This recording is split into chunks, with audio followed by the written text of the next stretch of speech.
ಅಗಸ್ತ್ಯೇಶ್ವರ ದೇವಸ್ಥಾನದಲ್ಲಿ ಪುರಾತನವಾದ ದೇವಸ್ಥಾನ ಆಗಿರೋದ್ರಿಂದ ಅದರಲ್ಲಿ ಸ್ವಲ್ಪ ರಿಪೇರಿ ಕೆಲಸ ಇದ್ದೇ ಇರುತ್ತೆ, ಅದೊಂದು.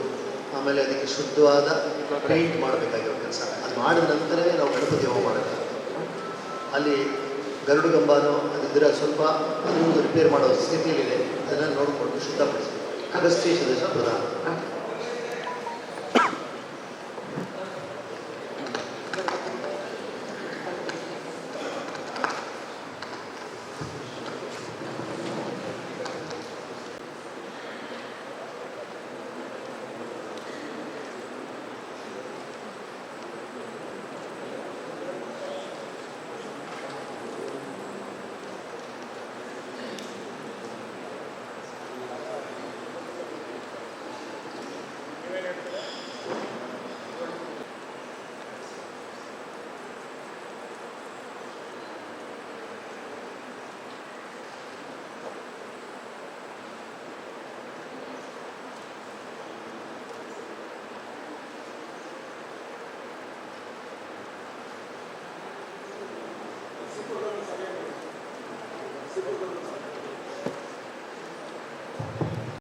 ಆದಿಚುಂಚನಗಿರಿ ಸಂಸ್ಥಾನ ಮಠ ರಾಜರಾಜೇಶ್ವರಿ ಪೀಠದ ಪೂಜೆಗಳಲ್ಲಿ ಉಳಿದೆಲ್ಲ ಶ್ರೀಗಳಲ್ಲಿ ಗೌರವ ಸಲ್ಲಿಸಿ ಮಾನ್ಯ ಜಿಲ್ಲಾಧಿಕಾರಿಗಳೇ, SP ಅವರೇ ಹಾಗೂ ಉಪಸ್ಥಿತರೆಲ್ಲ ಅಧಿಕಾರಿಗಳೇ ಹಾಗೂ ಗಣ್ಯರೇ, ಫೆಬ್ರವರಿ ತಿಂಗಳಲ್ಲಿ ನಡೆಯುವಂತಹ ಒಂದು ಕುಂಭಮೇಳದ ಒಂದು ಸಂಕ್ಷಿಪ್ತವಾದ ಮಾಹಿತಿ ನಮ್ಮ ಕಣ್ಣು ಮುಂದೆ ಇದೆ. ಅದರ ಬಗ್ಗೆ ಚರ್ಚೆಗಳು ಕೂಡ ಆಗಿದೆ. ಇದು ದಕ್ಷಿಣ ಭಾರತದಲ್ಲಿ ನಡೆಯುವಂಥ ಒಂದು ವಿಶೇಷವಾದಂತಹ ಕಾರ್ಯಕ್ರಮ. ನನ್ನೊಂದು ವಾರ ಬಿಟ್ಟರೆ ಉತ್ತರ ಭಾರತದಲ್ಲಿ ಪ್ರಯಾಗರಾಜಲ್ಲಿ ಕುಂಭಮೇಳ ಪ್ರಾರಂಭ ಆಗುತ್ತೆ. ಸುಮಾರು 1000 ಎಕರೆಗಳಲ್ಲಿ ನಡೆಯುತ್ತೆ. ಅದಕ್ಕೆ ಹೋಲಿಸ್ಕೊಂಡ್ರೆ ನಮ್ಮದು 0.01% ಕೂಡ ಇಲ್ಲ. 1000 ಎಕರೆಗಳಿರುತ್ತೆ, ಸ್ವಾಮೀಜಿಸ್ತು ಅಖಾಡಗಳಿರುತ್ತೆ ಮತ್ತು ಸುಮಾರು 40-45 ದಿವಸ ನಿರಂತರ ಪ್ರವಚನಗಳು, ದಾಸೋಹ ಇತ್ಯಾದಿ ಕಾರ್ಯಕ್ರಮಗಳಲ್ಲಿರುತ್ತೆ. ಅದರಿಂದಲೇ ಪ್ರೇರಣೆಯಾಗಿ ತಿರುಚಿ ಸ್ವಾಮೀಜಿಯವರು, ವಾಂಗನದ ಸ್ವಾಮಿ, ಶಿವಪುರಿ ಸ್ವಾಮಿಯವರೆಲ್ಲ ಸೇರಿ ಇದನ್ನು ಆರಂಭಿಸಿರ್ತಕ್ಕಂತಹದ್ದು. ಅವರ ಆಶಯದಂತೆ ಇದನ್ನು ಮುಂದುವರಿಸ್ಕೊಂಡು ಬರ್ತಾರೆ. ಈ ವರ್ಷ ಮಧ್ಯ ಒಂದು ಗ್ಯಾಪ್ ಆಗೋದ್ರಿಂದ ಜನರು ಸಹಜವಾಗಿ ಹೆಚ್ಚಿನ ಸಂಖ್ಯೆಯಲ್ಲಿ ಸೇರುವಂಥ ನಿರೀಕ್ಷೆ ಇರುತ್ತೆ. ಒಂದು ಅಲ್ಲಿ ಬೇಕಾದಂಥ ಅಗತ್ಯವಾದ ಮೂಲಭೂತ ಸೌಲಭ್ಯಗಳನ್ನು ಒದಗಿಸೋದು. ಎರಡನೇದು ಆ ಸಂದರ್ಭದಲ್ಲಿ ಎಲ್ಲ ಶಿಸ್ತಿನಿಂದ ಕಾರ್ಯಕ್ರಮಗಳು ನಡೆಯುವಂಥ ರೀತಿ ನೋಡ್ಕೊಡೋದು. ಆನಂತರ ನಮ್ಮ ಗಣ್ಯರಲ್ಲಿ ಹೇಳಿದಾಗೆ ಅಲ್ಲಿ ಶಾಶ್ವತವಾಗಿ ಆಗಬೇಕಾಗಿರುವಂಥ ವ್ಯವಸ್ಥೆಗಳನ್ನು ಅದು ಮೊದಲಿನ ಚರ್ಚೆ ಆಗ್ತಾನೇ ಇದೆ. ಈಗ ಮೊದಲು ಇದ್ದದಕ್ಕೂ 89ಕ್ಕೂ ಈಗ ಸುಮಾರು ಬದಲಾವಣೆ ಆಗಿದೆ, ಅಭಿವೃದ್ಧಿ ಕೆಲಸಗಳಾಗಿದೆ. ಸಾಮಾನ್ಯ ಅಭಿವೃದ್ಧಿ ಕೆಲಸಗಳಾಗಿ ನಿಧಾನವಾಗಿ ನಡೀತಿದ್ದು ಸಹ ನಡೀತಾ ಇರುತ್ತೆ. ಈಗ ಅಲ್ಲಿ ಉಸ್ತುವಾರಿ ಸಚಿವರಾಗಿರುವಂಥ ಮಹದೇವಪ್ಪರ ಆಸಕ್ತಿ ವಹಿಸಿ ಈಗ ನದಿಯಲ್ಲಿ ಕಾವೇರಿ ನದಿ ಸುತ್ತ ಒಂದು ಪ್ರದರ್ಶನ ಮಾಡಿರೋದಿರ್ಬೋದು, ವಾಕಿಂಗ್ ಪಾರ್ಕ್ ಮಾಡಿರೋದು, ಅದಕ್ಕೆ ಎಲ್ಲ ಮಾಡಿರೋದು ಕೂಡ ತುಂಬ ಶಿಸ್ತಿನಿಂದ ಮಾಡಿದ್ದಾರೆ. ಅದು ಮುಂದುವರೆದವಾಗಿ ಅವರು ಮುಂದುವರಿಸಲಿಕ್ಕೆ ಅವರು ಬರ್ತಾ ಮಾತನಾಡಿ ಚರ್ಚಿಸ್ಬೋದಾಗಿದೆ. ಅದರಿಂದೆಲ್ಲ ಅಧಿಕಾರಿಗಳಿಂದ ನಾನು ಜಿಲ್ಲಾಧಿಕಾರಿಗಳು SP ಅವರಿದ್ದಾಗಿ SP ಅವ್ರ ಜವಾಬ್ದಾರಿ ಮನೆಗೆ ಬರುತ್ತೆ, ಅದು ಜಿಲ್ಲಾಧಿಕಾರಿಗೆ ಈಗ ಶಿಕ್ಷಕವಾಗಿದೆ. ಅದರ SP ಅವ್ರ ರಕ್ಷಣೆ ಅವ್ರು ಬರುತ್ತೆ. ಇದನ್ನೆಲ್ಲ ಕೆಲಸಗಳು ಇಲ್ಲಿಂದ ಶುರು ಆಗಬೇಕಾಗುತ್ತೆ. ಇವೆಲ್ಲ ಅದನ್ನು ನೋಡಿ ಸಾರ್ವಜನಿಕರ ದೃಷ್ಟಿಯಿಂದ ಕಾರ್ಯಕ್ರಮ ಯಶಸ್ವಿ ನಡೀಬೇಕು. ಅಲ್ಲಿ ಬಂದಂತರ ಯಾರಿಗೂ ಕೂಡ ನಾವು ಇಂಥದ್ದು ಸೌಲಭ್ಯಗಳು ಇಲ್ಲ ಅನ್ನೋ ರೀತಿಯಲ್ಲಿ ಎಲ್ಲರೂ ಒಗ್ಗಟ್ಟಾಗಿ ಎಲ್ಲ ಮಠಗಳಿರ್ಬೋದು, ಸಾರ್ವಜನಿಕರು, ಜನಪ್ರತಿನಿಧಿಗಳು, ಅಧಿಕಾರಿಗಳು ಎಲ್ಲರೂ ಸೇರಿ ಒಟ್ಟಾಗಿ ಮಾಡುವಂತಹ ಕಾರ್ಯಕ್ರಮ ಇದು. ಅದರಿಂದ ಎಲ್ಲರೂ ಬಂದಿರೋದ್ರಿಂದ ಆ ಬಗ್ಗೆ ಕೂಡಲೇ ಗಮನ ಹರಿಸಿ ಈಗಲಿಂದ ಆಗಬೇಕಾದ ಕೆಲಸಗಳ ಬಗ್ಗೆ ಸೂಕ್ತ ಕ್ರಮ ತೆಗೆದುಕೊಂಡ್ರೆ ಜಿಲ್ಲಾಧಿಕಾರಿಗಳಿಗೆ ಒಂದೆರಡು ದಿವಸದಲ್ಲಿ ಬಂದು ಸ್ಥಳ ಪರಿಶೀಲನೆ ಮಾಡಿ ಅವರೆಲ್ಲ ಮಾರ್ಗದರ್ಶನ ಮಾಡೋದಿದ್ದಾರೆ. ಮತ್ತು ಇನ್ನೊಂದು ಮುಂದಿನ ವಾರದಲ್ಲಿ 8 ದಿವಸದಲ್ಲಿ ಸಚಿವರ ಸಮಯವನ್ನು ನೋಡಿ ಪೂಜ್ಯರೆಲ್ಲರೂ ಕೂಡ ಒಂದು ಸಭೆ ಮಾಡೋದು ಕೂಡ ಆಗಿದೆ. ಅದಕ್ಕೆ ಎಲ್ಲರ ಸಹಾಯ ಸಹಕಾರ ಇರಬೇಕು ಹಾಗೆ ಹೇಳಿ ಕಾರ್ಯಕ್ರಮದ ಯಶಸ್ಸಿಗೆ ಮತ್ತು ಎಲ್ಲ ಇಲ್ಲಿ ಬಂದಿರೋದು ಸಂತೋಷ ಆಗಿದೆ. ಎಲ್ಲರೂ ಜವಾಬ್ದಾರಿಯಿಂದ ಕೆಲಸವನ್ನು ನಿರ್ವಹಿಸೋಣ ಅಂತೇಳಿ ಮಾತುಗಳಾಗ್ತದೆ.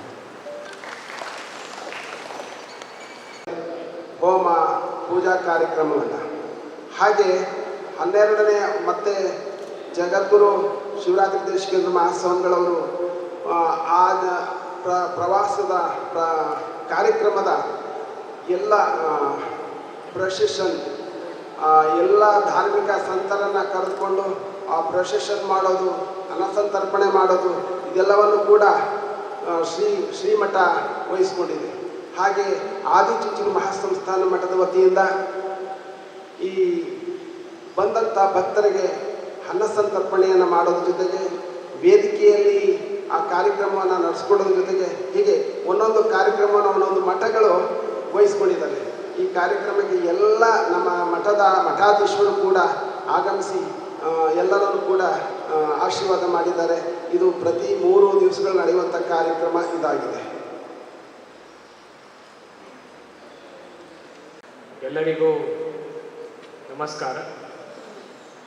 ವೇದಿಕೆಯ ಮೇಲಿರುವ ಎಲ್ಲ ಶ್ರೀಗಳಿಗೂ ವಂದಿಸುತ್ತಾ ಮತ್ತು ಇಲ್ಲಿರುವ ಎಲ್ಲ ಅಧಿಕಾರಿಗಳಿಗೆ ಮತ್ತೊಮ್ಮೆ ಸ್ವಾಗತ ಕೋರುತ್ತಾ, ಈಗಾಗಲೇ ಶ್ರೀಗಳು ತಿಳಿಸಿದ ರೀತಿಯಲ್ಲಿ 6 ವರ್ಷಗಳ ಹಿಂದೆ ಇದು ಆಗಿತ್ತು. ಕೋವಿಡ್ ಕಾರಣ ಕಳೆದ ಬಾರಿ 2021-22 ಆಗಬೇಕಾಗಿತ್ತು, ಅದು ಆಗಿರಲಿಲ್ಲ. ಸೊ 6 ವರ್ಷದ ಬಳಿಕ ಆಗೋ ಕಾರಣ ಸ್ವಲ್ಪ ಹೆಚ್ಚಿನ ಸಂಖ್ಯೆಯಲ್ಲೇ ಭಕ್ತಾದಿಗಳು ಬರುವ ಒಂದು ಸಾಧ್ಯತೆ ಇದೆ. ಆದ ಕಾರಣ ನಮ್ಮೆಲ್ಲರ ಮೇಲೆ ಜಿಲ್ಲಾಡಳಿತ ಮತ್ತು ತಾಲೂಕು ಆಡಳಿತ ಎಲ್ಲ ಅಧಿಕಾರಿಗಳ ಮೇಲೆ ಸ್ವಲ್ಪ ಜಾಸ್ತಿ ಜವಾಬ್ದಾರಿ ಸಹ ಹೆಚ್ಚಿನ ಸಂಖ್ಯೆಯಲ್ಲಿ ಬರುವ ಒಂದು ಭಕ್ತಾದಿಗಳಿಗೆ ಎಲ್ಲ ಥರದ ಒಂದು ಫೆಸಿಲಿಟೀಸ್ ಕೊಡೋಕ್ಕೆ ಅಲ್ಲಿ ಯಾವುದೇ ಥರದ ಒಂದು ನುಗ್ಗಾಟ ಇರ್ತದೆ. ಅವರ ಭಕ್ತಿಪೂರ್ವಕವಾಗಿ ಬಂದು ಅವರ ಒಂದು ಅಲ್ಲಿ ಪಾಲ್ಗೊಂಡು ಅವರು ಏನು ದೇವರ ಎಲ್ಲ ಥರದ ವ್ಯವಸ್ಥೆ ಮಾಡೋದು ನಮ್ಮೆಲ್ಲರ ಒಂದು ಜವಾಬ್ದಾರಿ ಇದೆ. ಒಂದು ಇನ್ಫ್ರಾಸ್ಟ್ರಕ್ಚರ್ ಫೆಸಿಲಿಟೀಸ್ ಕೊಡೋದು, ಒಂದು ಅವರಿಗೆ ಭಕ್ತಿಪೂರ್ವಕವಾಗಿ ಯಾವ್ಯಾವ ರಿಲಿಜಿಯಸ್ ಅವರು ಕಾರ್ಯಗಳು ಮಾಡಬೇಕು ಆ ಕಾರ್ಯಗಳು ಮಾಡೋದಕ್ಕೂ ಸಹ ನಾವು ಎಲ್ಲ ಥರದ ಒಂದು ವ್ಯವಸ್ಥೆ ಮಾಡಬೇಕಾಗುತ್ತೆ. 2019ರಲ್ಲಿ ಅನಿಸುತ್ತಲ್ಲ ಆಗಿತ್ತು. ಅದು ಮಾಹಿತಿ ಯಾರ ಹತ್ರ ತಮ್ಮ ಹತ್ರ ಇದೆ ಅಮ್ಮ, ಲಾಸ್ಟ್ ಟೈಮ್ ಏನೇನಾಗಿತ್ತು ಅಂತಂದು ಇದ್ರೆ ಒಂದು ಬ್ರೀಫ್ ಆಗಿ ಇಲ್ಲಿರೋ ಎಲ್ಲರಿಗೂ ಹೇಳಿದ್ರು. ಯಾಕಂದರೆ ಭಾಳಷ್ಟು ಜನ ಗೊತ್ತಿರೋ ಮಕ್ಕಳು AC ತಹಶೀಲ್ದಾರ್ ಯಾರೂ ಆಗ ಇರಲಿಲ್ಲ. ತಮ್ಮ ಬೇಸಿಕ್ಸ್ ಎಲ್ಲ ನಮ್ಮ ಫೈಲಲ್ಲಿ ನೋಡಿಕೊಂಡು ಏನಾಗಿತ್ತು, ಯಾವ ರೀತಿ ಏನೇನು ವ್ಯವಸ್ಥೆ ಆಗಿತ್ತು ಅಂತ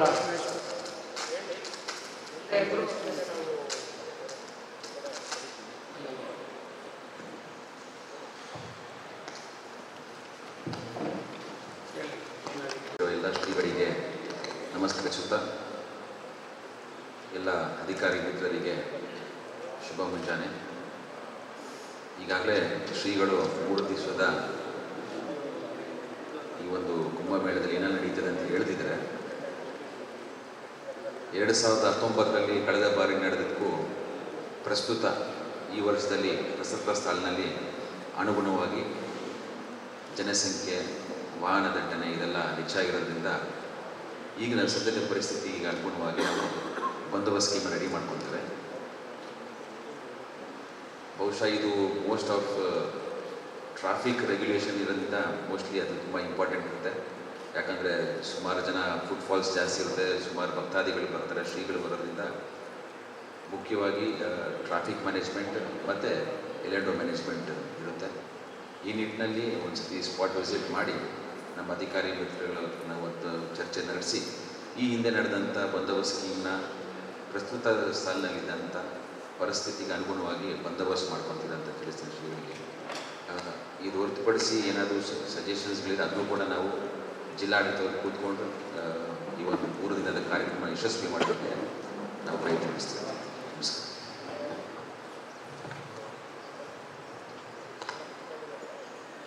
ನಮಸ್ಕಾರ. ನಡುವೆ ತಾತ್ಕಾಲಿಕ ಸೇತುವೆ ನಿರ್ಮಾಣ ಮಾಡಿದೆ ಸರ್.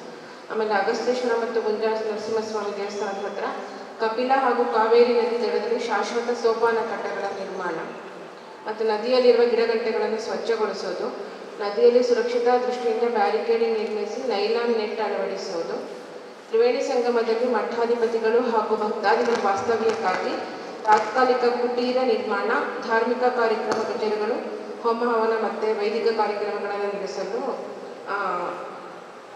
ಅದೇ ತಾತ್ಕಾಲಿಕ ಕುಟೀರ ನಿರ್ಮಾಣ ಮಾಡಿರೋದು ಸರ್. ಆಮೇಲೆ ಸಭಾಂಗಣ ನಿರ್ಮಾಣ ಆಸನ ವ್ಯವಸ್ಥೆ, ವೇದಿಕೆ ನಿರ್ಮಾಣ, ಬ್ಯಾರಿಕೇಡಿಂಗ್ ವ್ಯವಸ್ಥೆ, ಧ್ವನಿವರ್ಧಕ ವ್ಯವಸ್ಥೆ, ಬಂಟಿಂಗ್ ವ್ಯವಸ್ಥೆ, ರಸ್ತೆಗಳ ದುರಸ್ತಿ, ವಿದ್ಯುತ್ ವೈರಿಂಗ್ ದುರಸ್ತಿ, ಕುಡಿಯುವ ನೀರಿನ ವ್ಯವಸ್ಥೆ, ತಾತ್ಕಾಲಿಕ ಶೌಚಾಲಯ ನಿರ್ಮಾಣ, ತಾತ್ಕಾಲಿಕ ಬಟ್ಟೆ ಬದಲಾಯಿಸುವ ಕೊಠಡಿ, ದೇವಾಲಯಗಳ ದುರಸ್ತಿ ಹಾಗೂ ಸುಣ್ಣ ಬಣ್ಣ, ಸಾರಿಗೆ ವ್ಯವಸ್ಥೆ,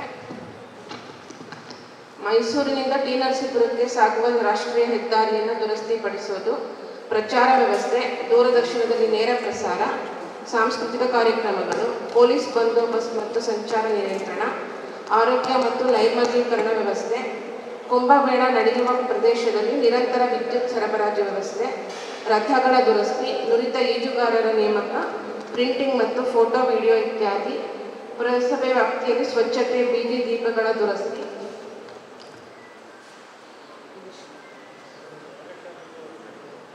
ಸರ್